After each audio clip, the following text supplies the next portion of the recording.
So the next Househead podcast is, I mean, we've been doing this is our fourth podcast, and I can't actually believe the people that we've had on this podcast, but they keep saying yes, so we're going to keep on going. So the next person on the Househead podcast is Merlin Bobb. So Merlin signed Missy Elliott and so many household names that you're not aware of. And this next 50 minutes is just going to be mind-blowing. You're going to hear all these anecdotes, all these stories, all the people that he signed. We're going to have a discussion about AI.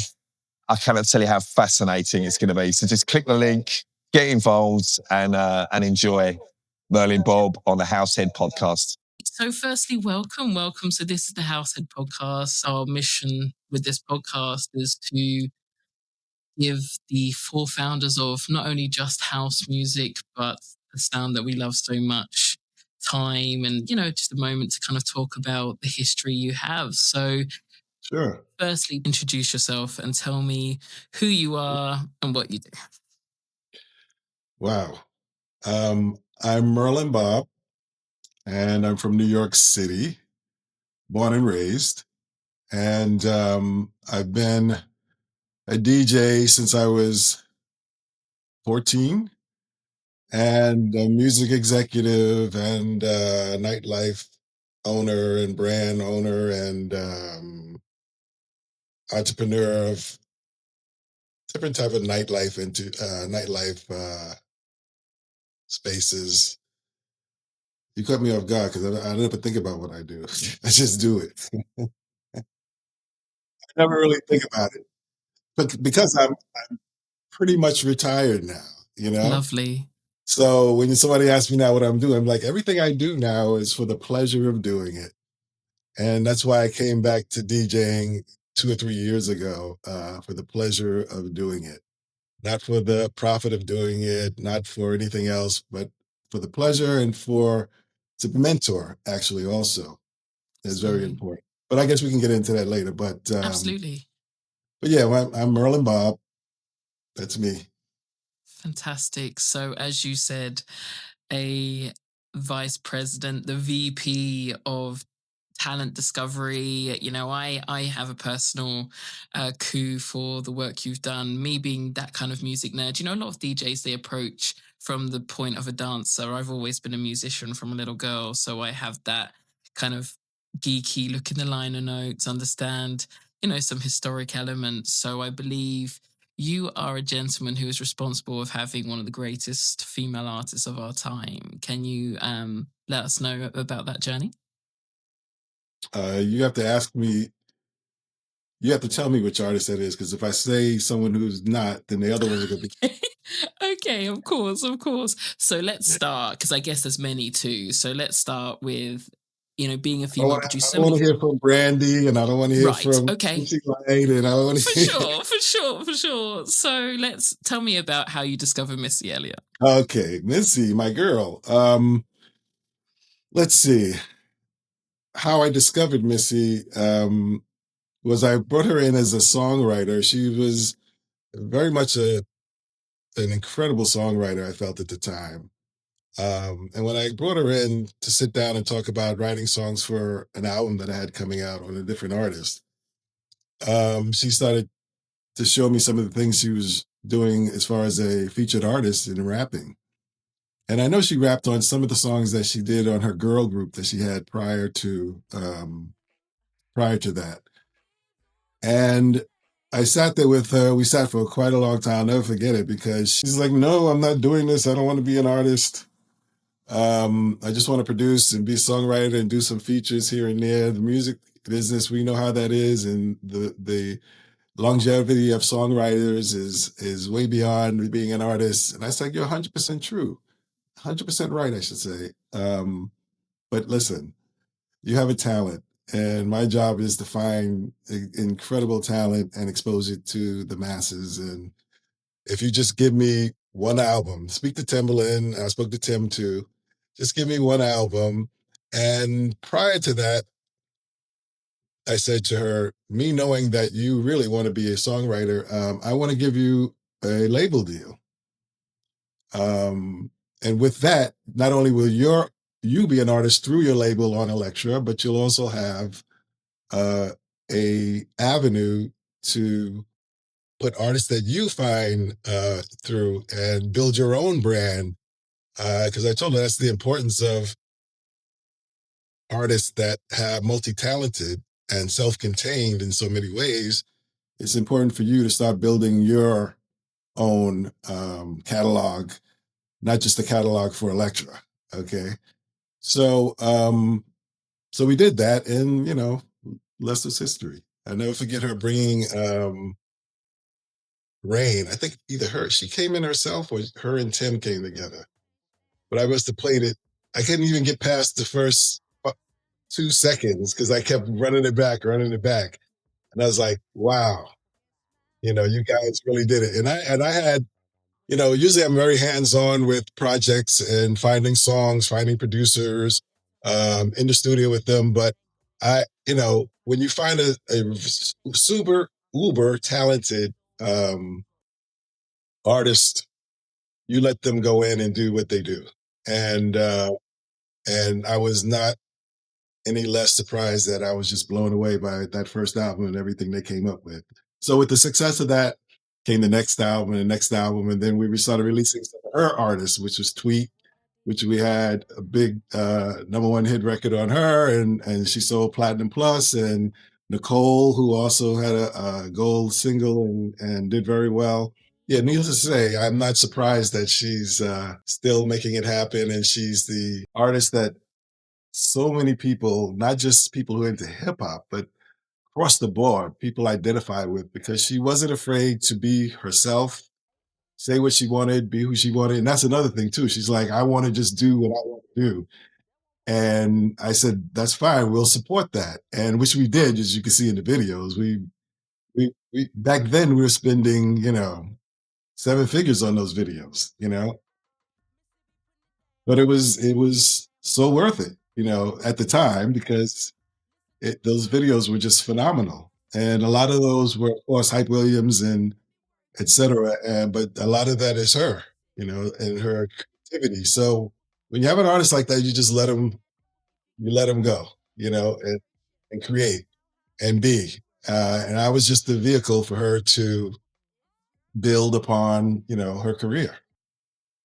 It's fascinating because that inspired generations. I'm that generation that saw her when I was a little girl in school, and I come from a Caribbean Cuban home, and then to go to school and study classical and jazz music, and then here's Missy with her harmonies. It just sat right in the middle, and it inspired that. It showed as a little girl, you can be a Timberland, you can do all of that, and so you've opened up generations of music makers. So how does that, from being a VP, for what company was it for?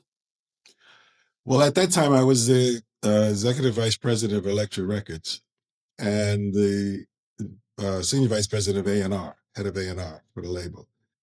And prior to that, I was at Atlantic Records, and I was a senior vice president of A&R at Atlantic. And then Sylvia Rohn, who was the CEO of Elektra, and I were at Atlantic together. And then we started our own label together called East West. And we distributed Interscope through East West, through our label in the beginning. And our label was very successful along with Interscope. And so they gave us, 5 years later, they gave us Elektra to run. And we were probably one of the 2 first African Americans to run a full-fledged label back then. Wow. Not just beautiful. The R&B department, not just the hip hop department, right, but the entire whole label. And one of the reasons we had East West Records is because when we were at Atlantic, all of our hit records, R&B records, were at the top of the pop charts. So I said to Sylvia, why are we in the music division when all our records across the board? We should be running a company. We know how to make pop records. We know how to make dance records. We know how to make hip hop records, et cetera, et cetera, et cetera. So Doug Morris at the time was the chairman of Warner Music Group. And he listened to us and he said, okay. And we started East West Records, and we had very much a very successful run, which led us to Elektra. Wow, that is gorgeous. So tell me then now how that links to you becoming the house man. Were you always into dance music as much as you were the urban R&B gorgeous sounds that you made? Tell us what that journey looked like. Well, that's how I started. I started at 14, 15, and my cousin taught me how to DJ, me and Timmy Regisford. Uh, my cousin being Tony Humphreys, and he taught us how to DJ. And once we did, we had, we were all musically in some way or another inclined to do something with music. Because as a young kids, and even when we were little, it was all about music. We used to DJ for our aunt and uncle's parties with the 45s or the records. We used to do all this stuff until we became teenagers and we started putting our monies together and buying equipment, et cetera, et cetera. And as you know, a lot of this started in New York in the nightclubs in New York from the beginnings of the Loft with David Mancuso. So I was going there since I was 14 and hearing this experience of music like I'd never heard it before and seeing the culture and seeing it all come together. And then from there to the garage and being there, and Larry Levan was like my, professor. I learned so much from him musically, and not just about DJing, but about music in general, and about sound and about so many things. So anyway, I continued my DJing, and I would DJ with Tony in the park, or little things here and there. And when I was in high school, Tony took me to Zanzibar, which was in New Jersey, the famous Zanzibar, and that became our second home. So I wanted to work there because part two of this is Larry Patterson was a gentleman who worked for Prelude Records, which had all the hits back then. It was an independent label. And it was a brother. And I was like, when I went to his office the first time, I was like, wow. And Tony was like, yeah, you're the only brother that you'll see doing this. He was the head of A&R. And when Tony explained to me what A&R was, I was 16. It's just like a light went off. A light bulb went on, and I said, that's what I want to do. Because I wasn't sure. I knew I wanted to DJ always, but I didn't know what I wanted to do more than that in the business, because I wanted to get into the depth of the business and work with producers and vocalists and songwriters, et cetera. So anyway, that same person, Larry Patterson, asked us to come out to Wednesday night, because Larry Levan used to play at Zanzibar on Wednesday nights. So we went out there, and like I said, it became our second home. So I started to work there in the coat room first, and then I worked on the stage. I would bring Chaka Khan on stage and set up her stage. I'd bring Madonna on stage and set up her stage. I'd bring Grace Jones on, anybody you can think of, Whitney Houston, anybody you could think of, I worked with them on the stage. But I was 18, I was 17 or 18, so I wouldn't say anything. I was just doing my work. But the experience was everything, and that's what I wanted. So the next thing was Tony started to get a job DJing there. This time we're 18 and 19, okay? So Tony started DJing there, and I wanted to delve more into the industry. So I said, what can I do to really get in? And I was like, oh, I should be the doorman. Maybe I could be a doorman. So at 19, I convinced Al Murphy, who was the manager. That's another thing about Zanzibar. It was the first club we've ever been to where everybody that ran it was Black. Everything. And we were just amazed by that. And such good people, and they really looked out for us. All you had to have is the right talent, and they would put you in the right places, the right people. So I became the doorman, and because of that, I started meeting everyone coming through the door from the industry, et cetera, et cetera. And needless to say, a year later, Tony started playing on Kiss FM here in New York, and Timmy started playing on WBLS. And it was like a dream come true to us, because that's what we used to do in my room or Timmy's room. The three of us listening to Larry Patterson and Larry Levan and T. Scott and all these guys. We'd be like, oh, one day if we could ever be on the radio. And it came to fruition. And one day Timmy came in and he said, "Oh, I'm going to London. Can you do the show for me?" And I was like, "Hell yeah!"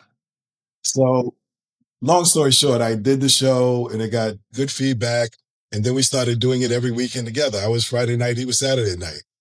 And then he got too busy, and I was doing every Friday and Saturday night. And it became big because it was at the birth of house music. And house music to us in New York, we feel of it as the genre of the creativity of house music came both from us in New York and Chicago. And Chicago has 100%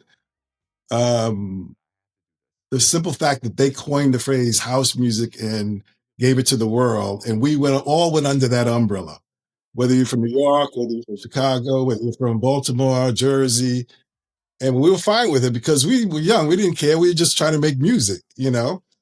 But it all stems from, whether it's Chicago or New York, it all stems from, in Jersey, it stems from the fact that we were young and hearing the most incredible danceable R&B and the most incredible disco every night in these underground dance clubs, which were predominantly gay clubs in New York, because they had the best music, the best dances, the most beautiful women, because it was all models coming there. For us, we were like in love back then, you know?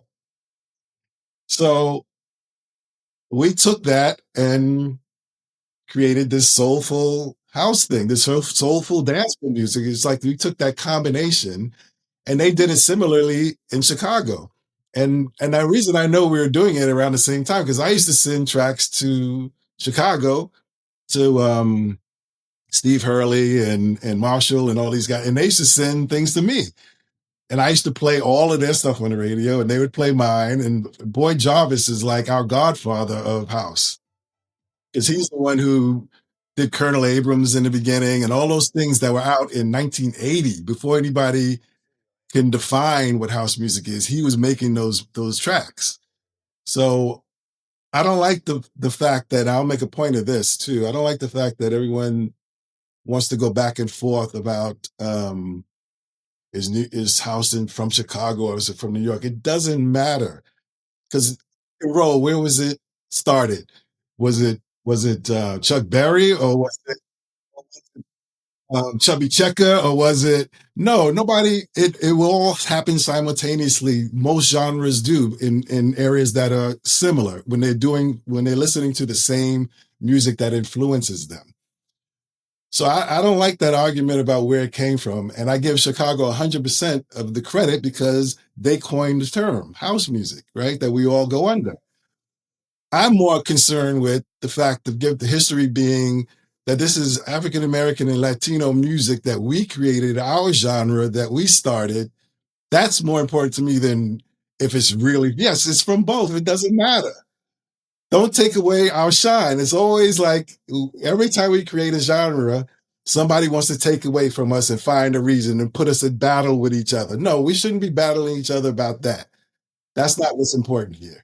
So we're seeing that right now. That's why I say, sorry to cut you off, but that's why I say for the history is more important of where the genre came from and what community made this genre, which is the number one genre worldwide right now.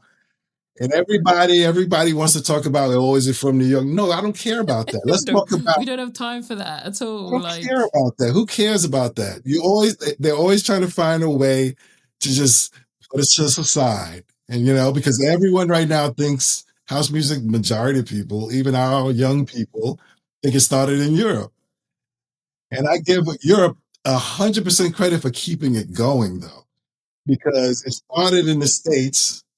But when hip hop came along, everybody went left on dance and house music.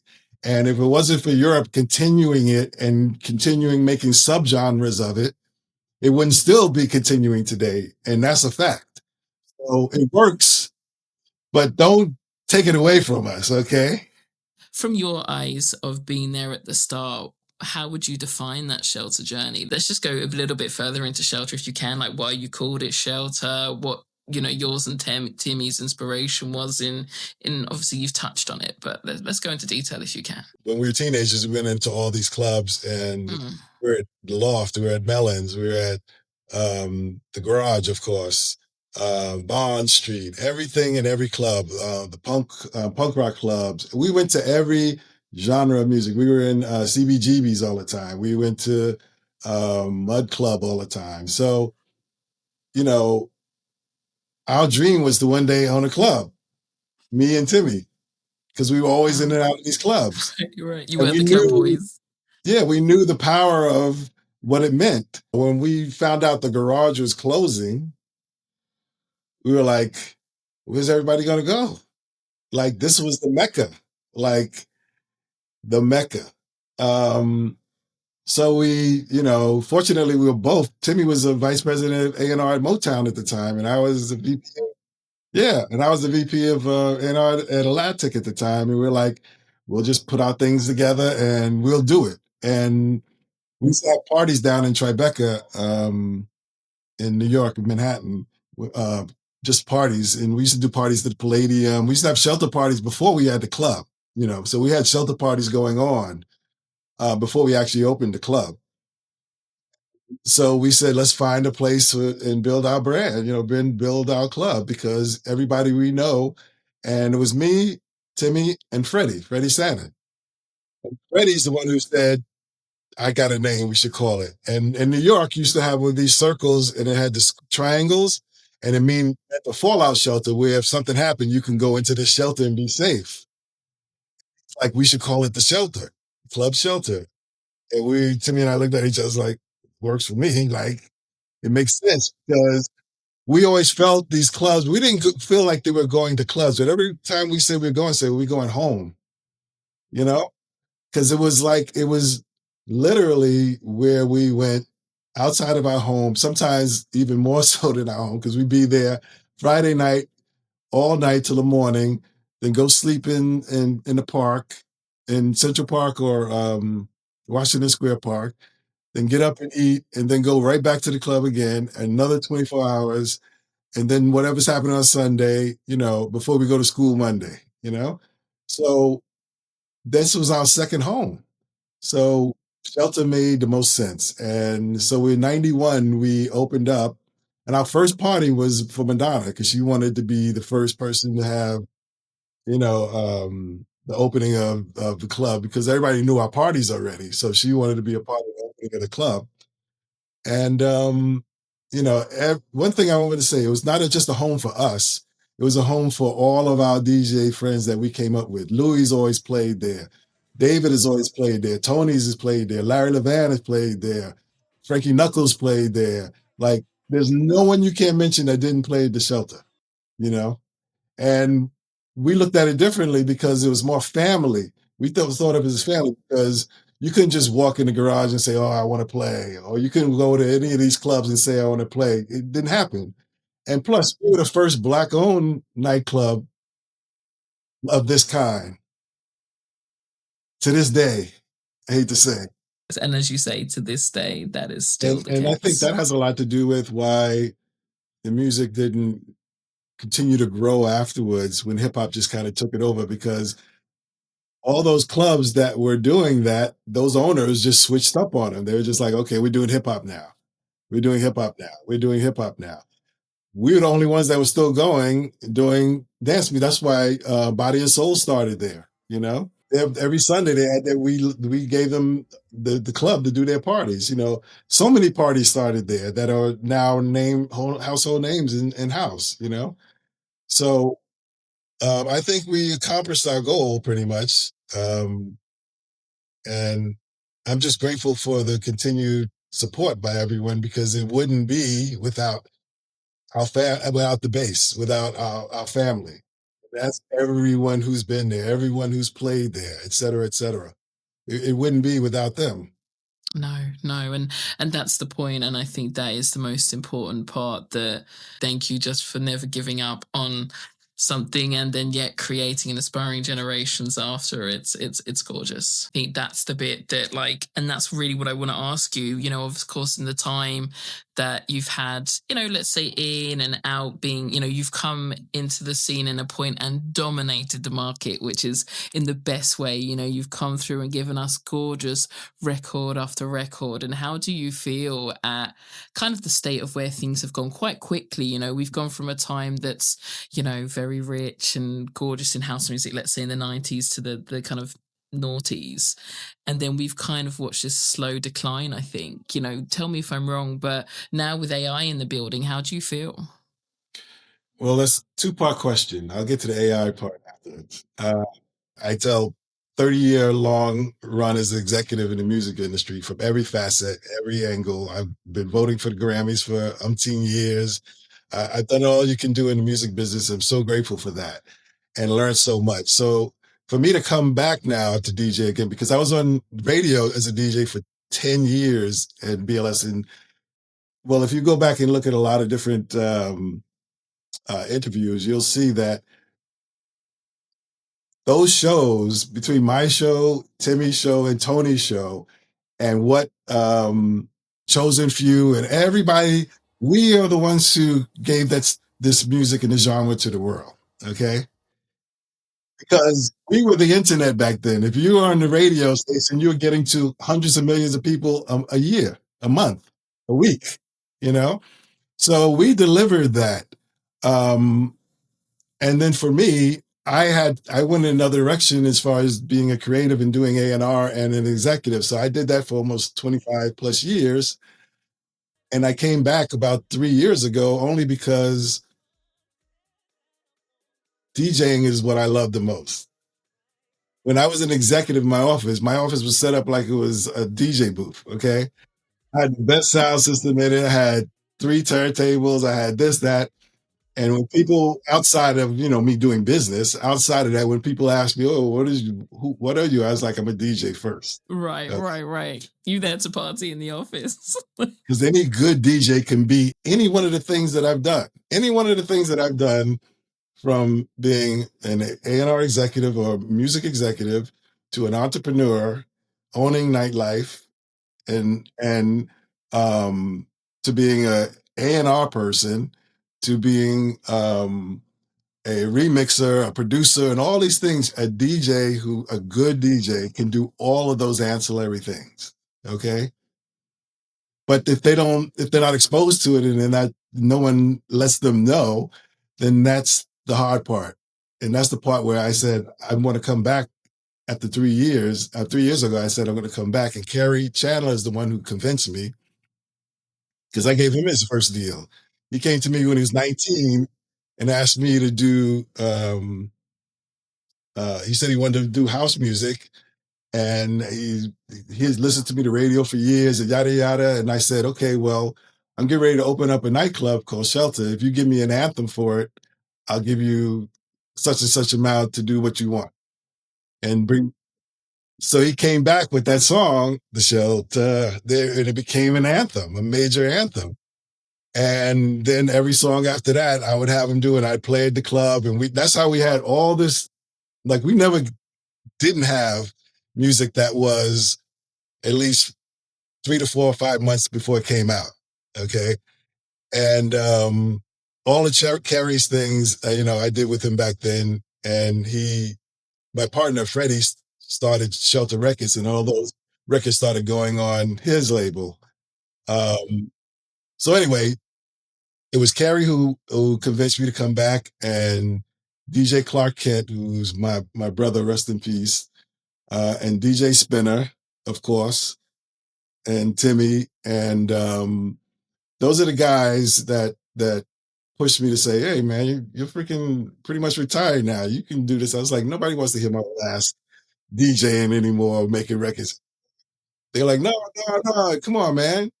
So I was like, you know what, I want to do it, but I'm not doing it just for that. I want to do it to mentor also. I want to collaborate with people, because I want them to bring me up a level, and I want to bring them up a level. I want to do all these different things, because I'm not just going to start DJing again like I just want to make a name for myself. I don't want to do that right now, nor do I need to do that for my, career, so to speak. So I started listening to what's out there, and I heard some really good things, but I didn't hear what I wanted to play necessarily. So I said, okay, well, I'll go DJ and whatnot, but I'm going to make tracks that I want to play because I hear a lot of what's happening, but it's mostly old songs that are being remade. Old Stevie Wonder, old this, old that, which is beautiful. And I love it all. But I have enough of that. I don't hear you got the first version. Yeah. I don't have anything new. There's so many new voices and writers, and it's just like phenomenal out there. And they don't get the attention they used to get because nobody looks at the charts anymore. And each one of them has their own little niche that they have, but they have a major followings. And my two daughters are the ones who put me on to a lot of what they're into, whether it be the internet or whether it be Solange. Yeah, all this. As a matter of fact, I just did Olivia Dean because my daughter put me on to her. Well, that's what I loved. If you are a lover of music, that's undeniable. She's got this stunning voice, this artistry that has been not showcased for such a long time.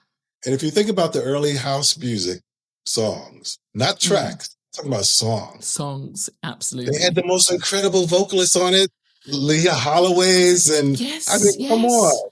And I don't hear none. I wasn't hearing any of that. Yeah, I wasn't hearing any of it.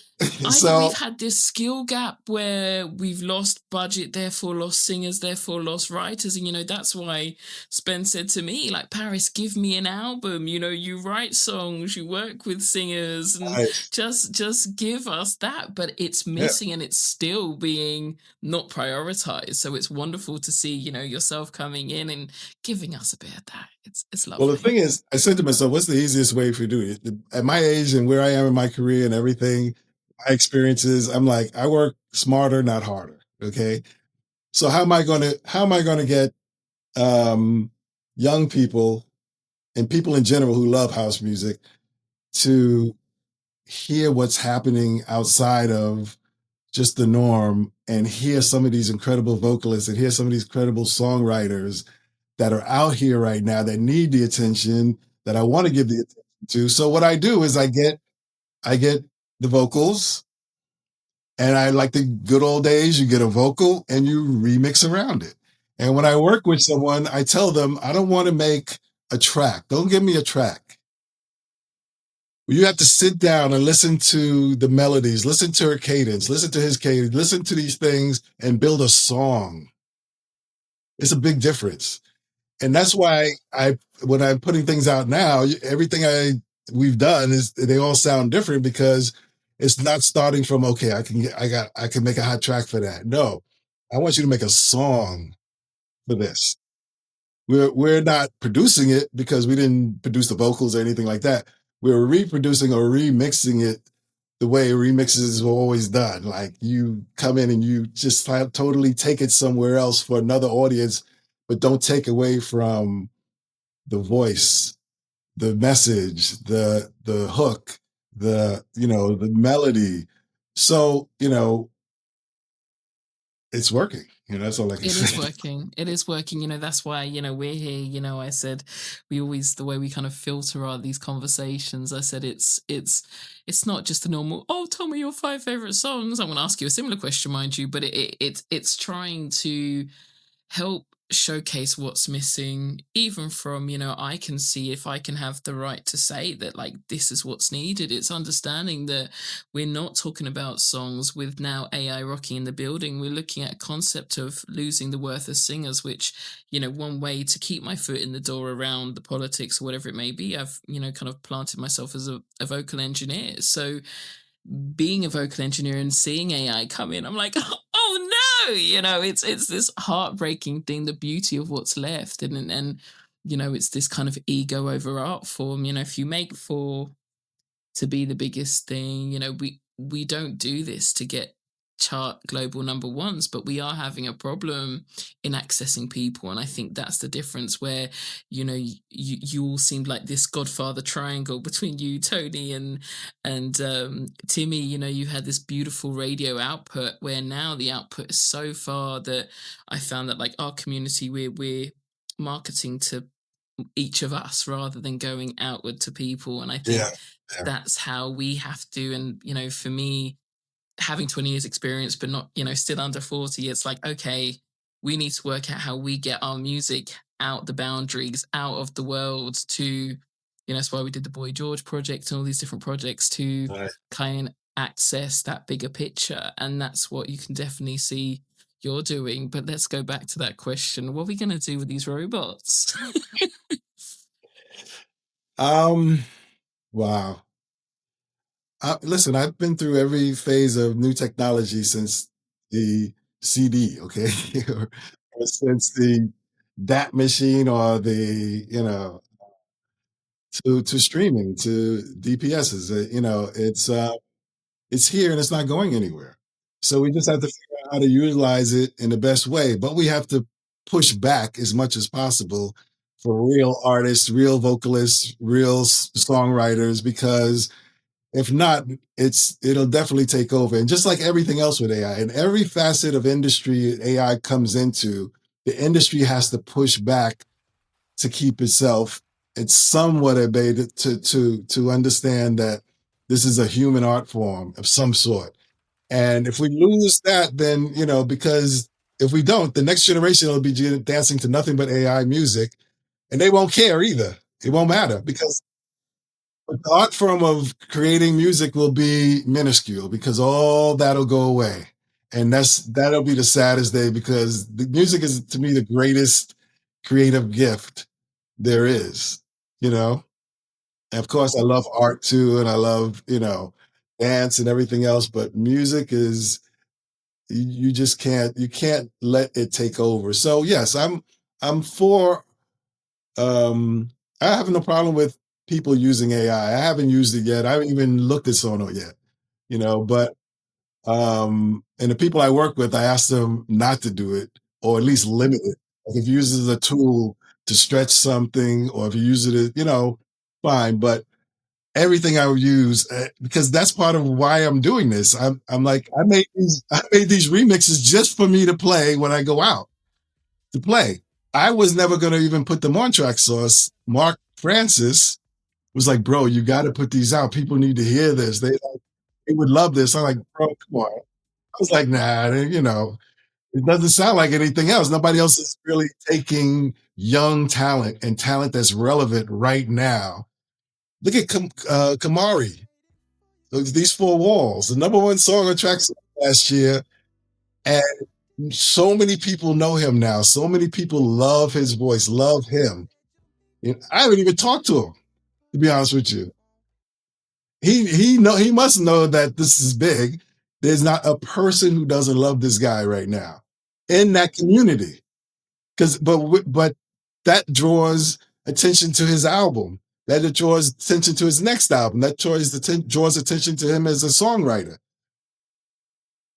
for people out there making music. So I'm doing it as a mentoring thing, because I also mentor a lot of people who call me and ask me about A, B, C, and D, about the industry of this, that. This is why I came back more than anything else. It's not just to DJ, even though it's my thing I love to do the most. But actually, right now, I'm probably producing and remixes more than I am DJing. At this stage of where I am, it's about working smarter, not harder, right? And working together with and building a team is very important to me, because no one does anything in this business by themselves, even though they want to tell you and make you think that they do it all by themselves, but nobody does.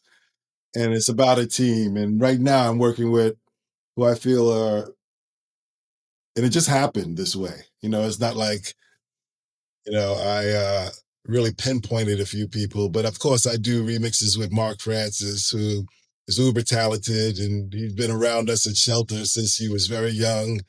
And, he's just on all levels a very, very smart music man. In other words, like I said before, that if you're a really good DJ, then you can do ancillarily everything around it successfully. If you're doing good business and, and you're sincere about what you're doing.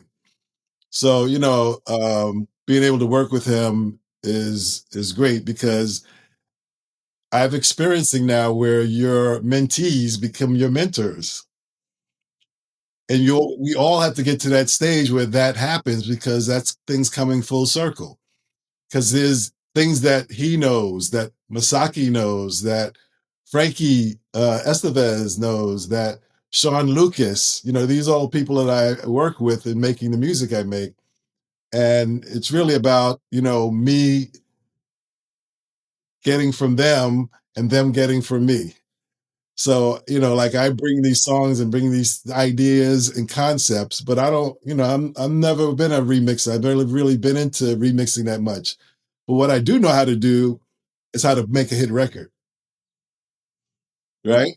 So taking those elements that I did as a executive all those years and making those hit records, right now my daughter checks this ever so often. The records that I've signed and put out and worked on over the years is up to like 280 million records sold. And that's from all the artists of my career. And of course, I didn't do all that myself either, but I learned from how to do that. And because I've always had that sixth sense for music.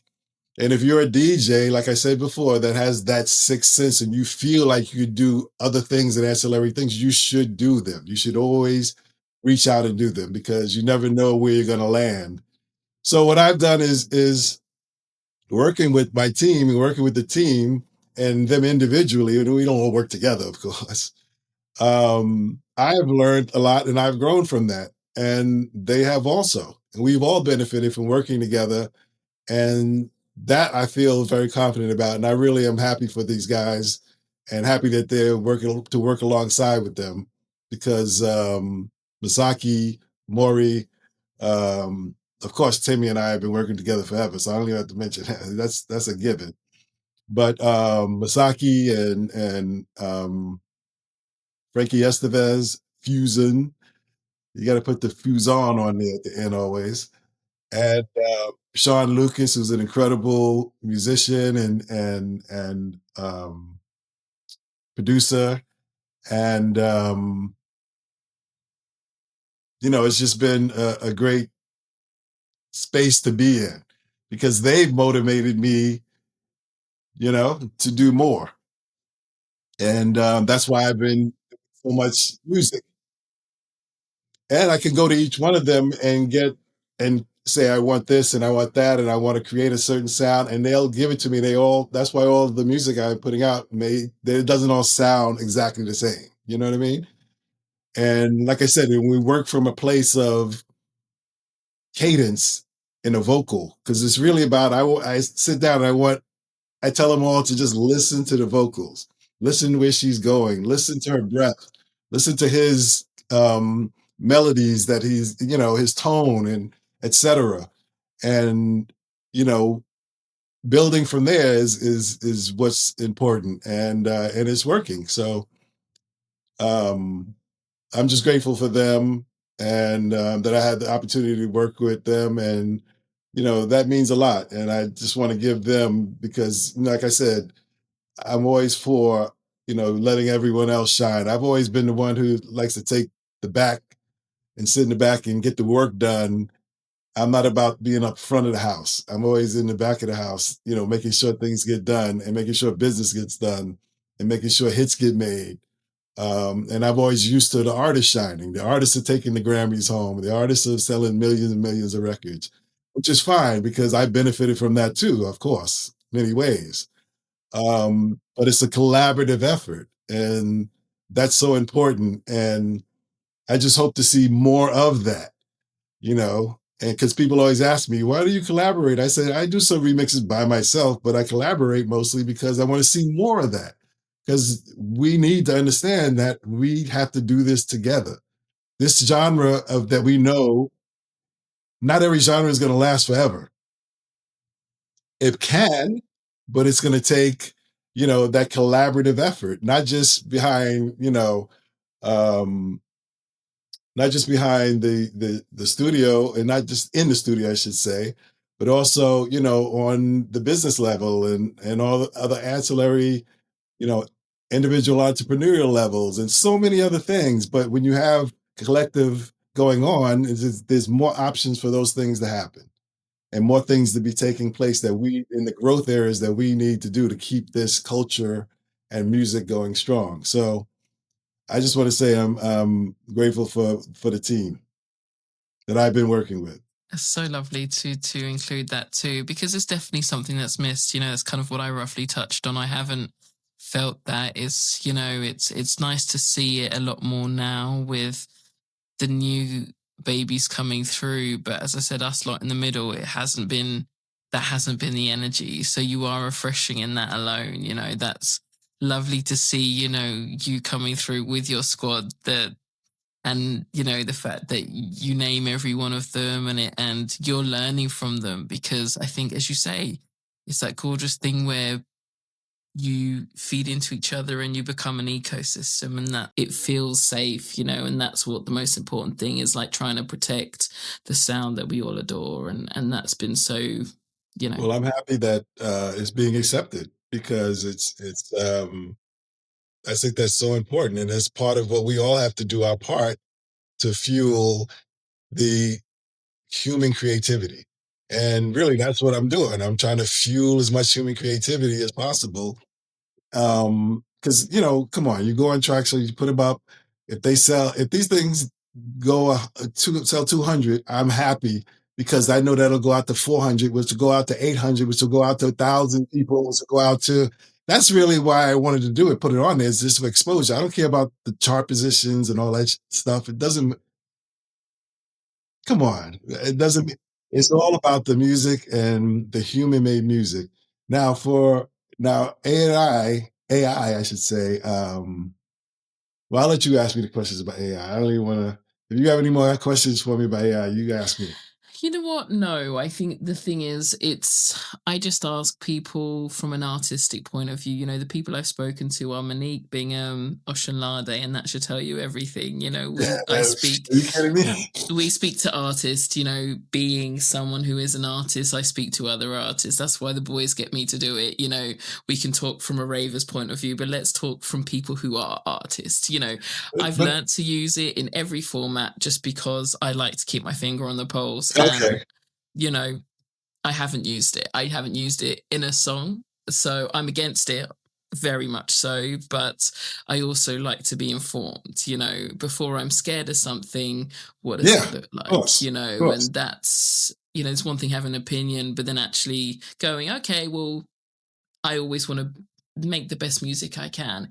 Is it something? And yeah, if you don't have a great skill of musicianship and harmony, you can get that, or an ear, trained ear like yourself. It's like, then yeah, you can share that feeling that, and we all have. When you make music, and yes, everybody should feel that.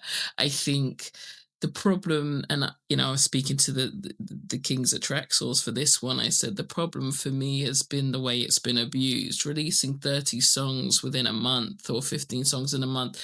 That's the problem. I think this music should be accessible for everybody, especially if it becomes musical and songs. But singers shouldn't be overlooked, and releasing them for top tunes shouldn't be the idea either. So I think with the new kind of movements going in now, it looks hopeful, but as you say, the machine is here. The machine is here, and it's our job to push it back. We have to push it back. I don't foresee it, honestly. I've been here too many times where technologies come in and everybody gets freaked out.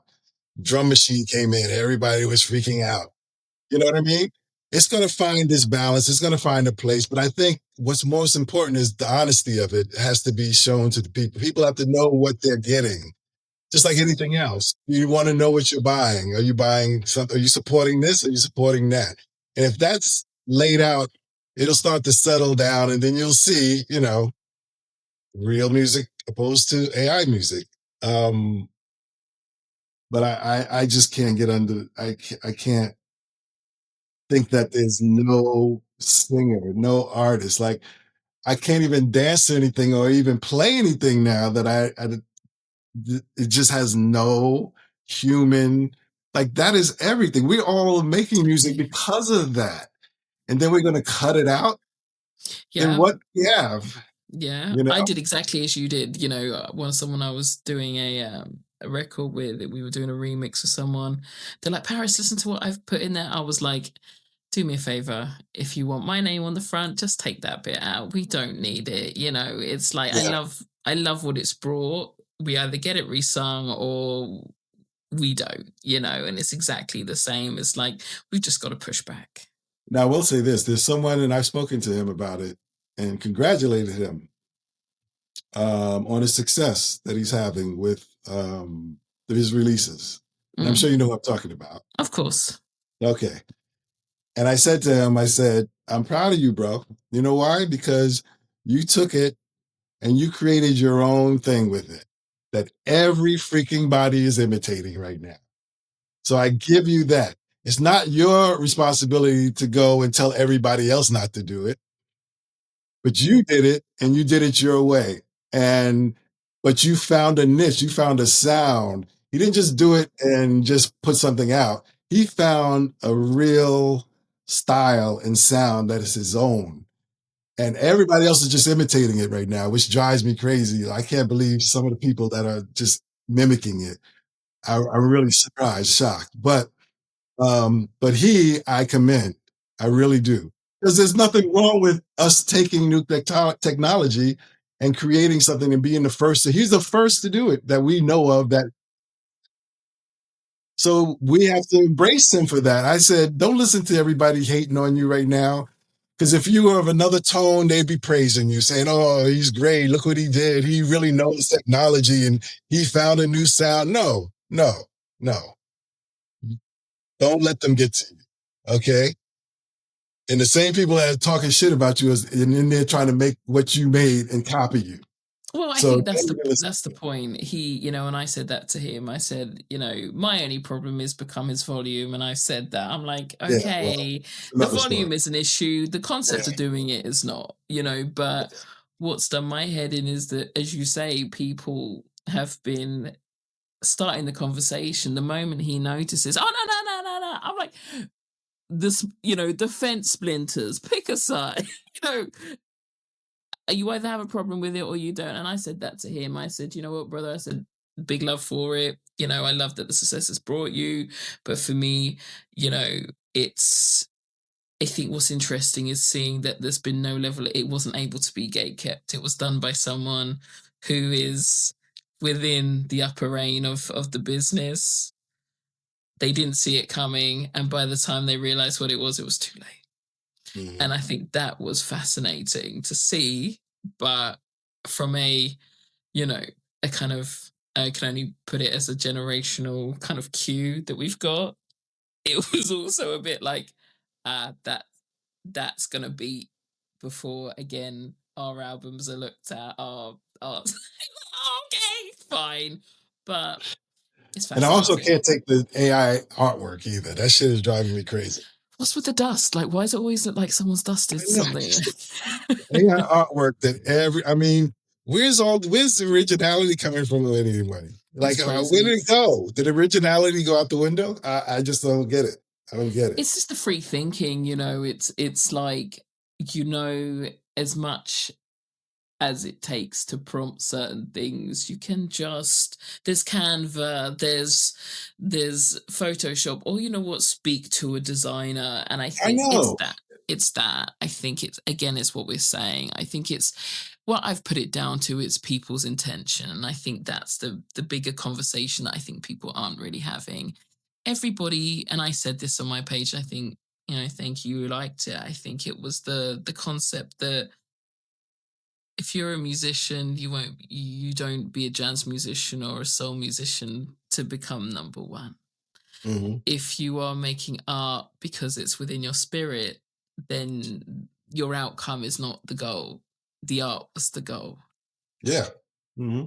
There's also a business. There's a machine. And people who, I don't use the word ego, but there's people who want to be the top of the machine. Of course. And that's the goal. And I think that's what people need to respect, is that Believe me, there's two goals. I've been working in this business for 35 years at a level that I've seen it all. Right. And yes, 100%. Ego is the biggest arch enemy of anyone in the music and entertainment business. Like, Yeah.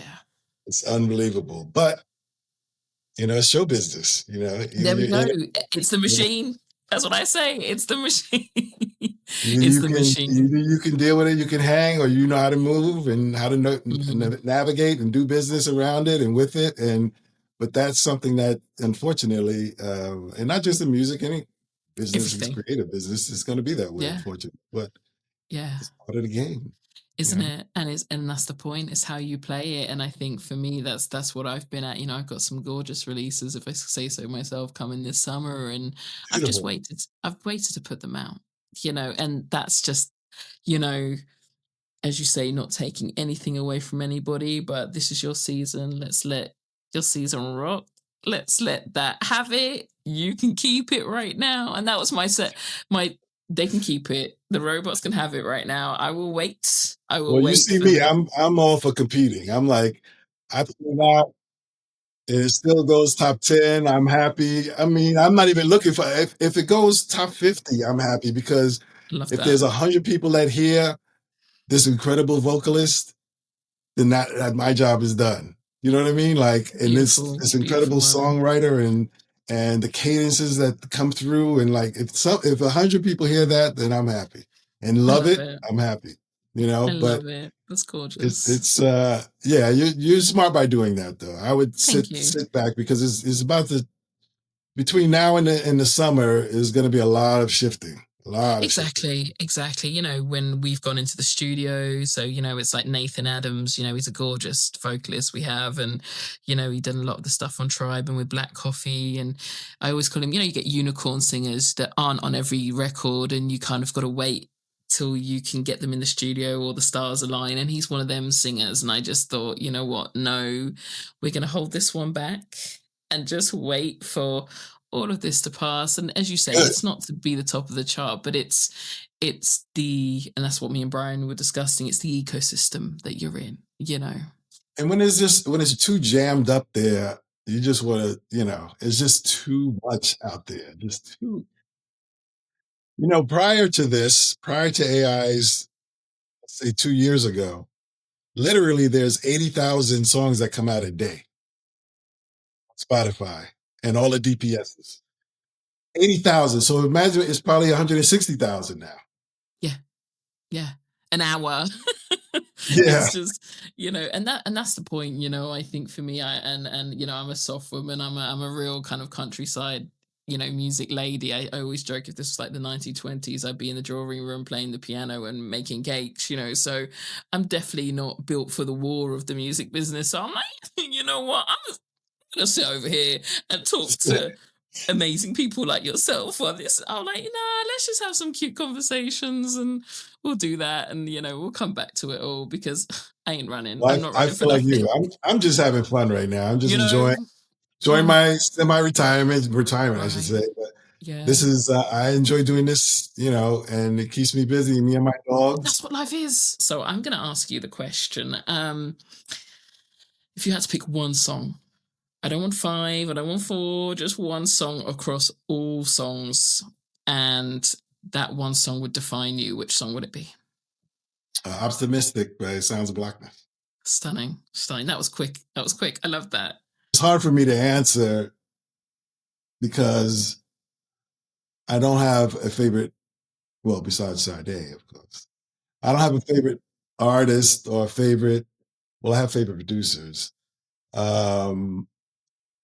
Yeah, it's really difficult for somebody who works in this 24/7 for 40, almost 35 years. You're just so much. You've had so many different experiences that mean so much in different ways, and whether it be a concert, or whether it be in the studio, whether it be someone on the street, whether, like the other day I was in the store and Hold On was playing by In Vogue. Oh, lovely. And this woman was singing it word for word. And I was like, that's because I was in my office when I heard that and I put it out and I signed that group and the whole thing. And when I hear I tell you, it's in the stores, but that's what I'm most proud of. I'll hear a Brandy song. I'll hear a Busta Rhymes song. I'll hear I mean, it's just, that's what makes the difference to me. And not being at the top of the charts and all that stuff anymore. Stunning. I'm A way legacy. past that. Yeah, Way past that. you've built a timeless legacy, Merlin, and that's why I wanted to, talk with you today. It's gorgeous to see that you are here to solidify and stick it in the ground. That's stunning. I love But that. you know something? The business is different, but the business changes every decade. Every decade since the 40s, 1940s. Wow. Right? But at the end of the day, what always won was a great song at the end of the day. Yes. Every decade. That's one thing you can't deny. The music business has been up against everything for the last, I don't know, how 40s to 60, 50 years, 60 years, 70 years, whatever it is. Right. And that's never going to change. But if you start getting away from the creative elements and the human elements, then now, okay, we're going back into that conversation. But if you get rid of that, then you're going to find yourself with no industry at all. It's just going to be mechanical. It's going to be like making computers. In other words, making music will be like Apple making another computer, coming out with another computer. Right. I think we're coming into now a season of resistance. I think we've probably pushed the machine as far as we can go. Social media has reached, I think, a threshold. I think people are realizing like now we're getting more influencers than we are talent, and it's like, okay, we're having people talk about history when they weren't there and being notified when, okay, but have they mastered their skill? No, and I think it's just, everything has its space and its time, but it's just I just want to say this. What you're saying is so true, because just the other day, someone sent me a post talking, I don't want to mention the actual group, but it's a big R&B group, one of the biggest male R&B groups, how they were broke and how the record label never gave them any money and yada, yada, yada, yada. And I'm like, what?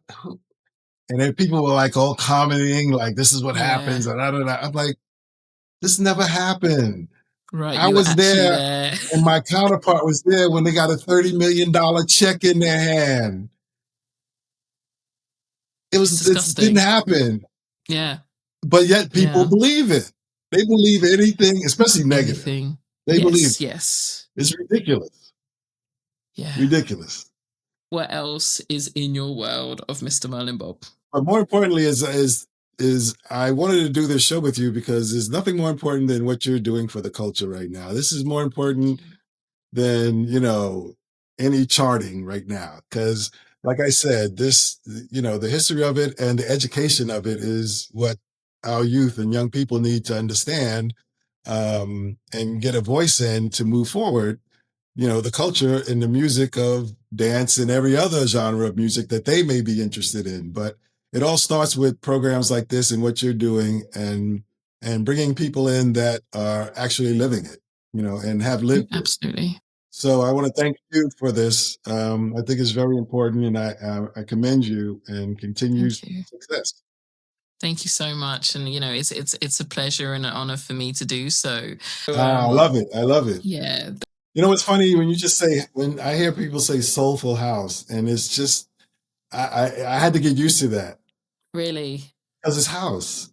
This is where it started. It's just house. Not this whole house, every subgenre of house music started from that. What is Colonel Abrams is not soulful house. Colonel Abrams was house music. There was no, but you're not going to change it now, of course. But even when I saw Garage, and I went to it and I listened, I was like, maybe this is something I'm not familiar with, because I know Garage and I know where it comes from. I know the UK and everything. I know that. But when I first saw and heard it. Mm-hmm. I was like, I never heard this kind of music at the garage. Especially when we call it garage. I never heard that, but hey, if you want to subgenres, you can define whatever way you want. For sure, It's fine. for sure. But you're right, but this is what we're having to fight is the kind of colonized boxes that we get put Exactly, because soulful house is house music. That's the big brand. That's the umbrella. Yeah. And that's the music that is soulful. Yeah. And then everything else came from that. Back then, when I talked to Marshall Jefferson, he would say, man, I wanted to just do what Boy Jarvis was doing with Colonel Abrams. That was what fueled me. I mean, look at Don't Turn Around, like Isaac Hayes, the guys were doing in Chicago back then. That's not soulful house, that's house music. That's where it started. And now we're defined as soulful. But I get it. It's fine. It's fine. We get it, but we hate it. I will tell you, that's what we've been trying to do at Househead. That's why we call it Househead, not Soulful Househead. We want to get this sound that is its original status to the biggest platform we can. That's why, for me, I was able to get myself within the Academy and a voting member so we could get this sound as platformed as we can in every way, because it's like, nah, how do you get people to understand on a mass scale that this is house? You're going to tell me Jamie Principle wasn't soulful and that wasn't like you could hear him in a church in a gospel song on Baby Wanna Ride? Like that's house music. It's soulful. That was house music. That's how it started. But anyway. This is it. So yeah, we're here. Battle of the time. Walls. Yeah, always. So thank you for helping me knock down more walls. Thank you for being you, and we're so grateful to have you. Pleasure. Thank you again, and it's so lovely to connect with you this way. It's a pleasure. Continued success. Thank you, you too, sir. Grateful Be for good. you. Thank you, you too. See All you. right. Bye.